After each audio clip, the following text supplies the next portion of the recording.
former Free State Premier Ace Magashule is set to return to the High Court that's sitting in Bloemfontein this morning, and that's as he continues his bid to have corruption, fraud and money laundering charges against him withdrawn. He insists that the state has a Trojan horse case against him. Our senior reporter, Tumaole, has been watching the story since it emerged yesterday. He joins us from just outside the courthouse in Bloemfontein today. And, Tommy, it's worth making a distinction because there are some people who are wondering why we're back in court in a context where there's been a postponement yesterday. There are two essentially litigation processes taking place. One has to do with the trial itself. Those pre-trial hearings have been postponed to June. However, there's another bid, if you like, by four of the accused who are saying that, these charges don't make sense. And in fact, they're also asking the NPA to furnish them with a list of witnesses.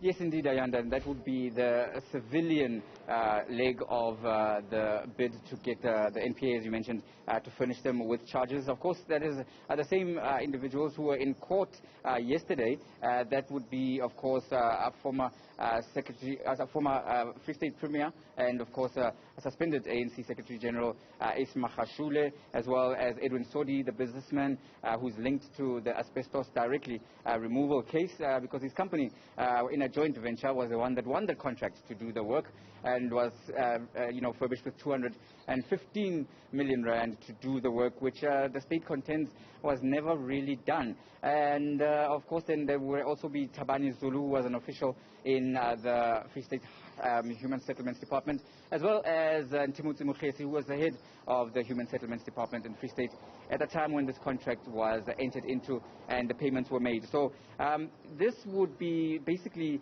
to argue that the state has, they would contend, been building its case based on the State Capture Commission of Inquiry hearings, where Sodi, Mohlaoli, Zulu were all before then Deputy Chief Justice Raymond Zondo, the now Acting Chief Justice, the previous Acting Chief Justice, and they basically were put through the grilling there and gave evidence as to what happened in that particular asbestos removal saga.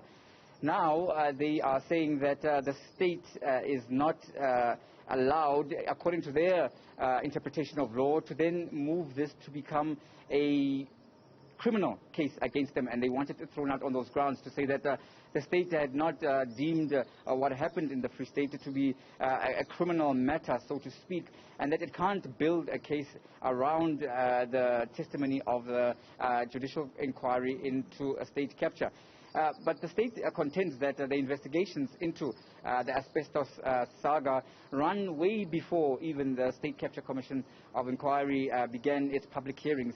And they say that the investigations had been ongoing since this incident was flagged, of course, by political parties, opposition parties in the Free State, as well as civic organizations, simply because the money that went out of state coffers did not seem to do the work it was meant to do. To this day, there are asbestos roofs in several townships right across the Free State, and the state contends that it does have a strong case. And this is what we will hear before court today, what Magashule is contending, because he says that this is all politically motivated to frustrate his political ambitions within the ruling ANC. He has since been suspended from his role pending the outcomes of all these court processes and court challenges he faces here and in other courts, of course. So we will wait and see what happens when court resumes in just a short while as to what the merits of his arguments are. He, at the center of his argument, Ayanda, is saying that the state should have, of course, also furbished him with what they are prosecuting him against, so that he can prepare a credible defense. He says that he had not been given enough time. Every request that was made for documentation and state evidence was declined. The state is arguing it does not have to give him any of its particular evidence, and it will then be tested before a court of law. It has given him what was due to him, of course contending that there might have been delays here and there, but as far as the state is concerned, it's ready to go ahead. So we'll see how the court decides. Absolutely, as the cliche goes, time will tell. Mohlaoli live to us there from the High Court that's sitting in Bloemfontein. Tommy, thanks very much indeed.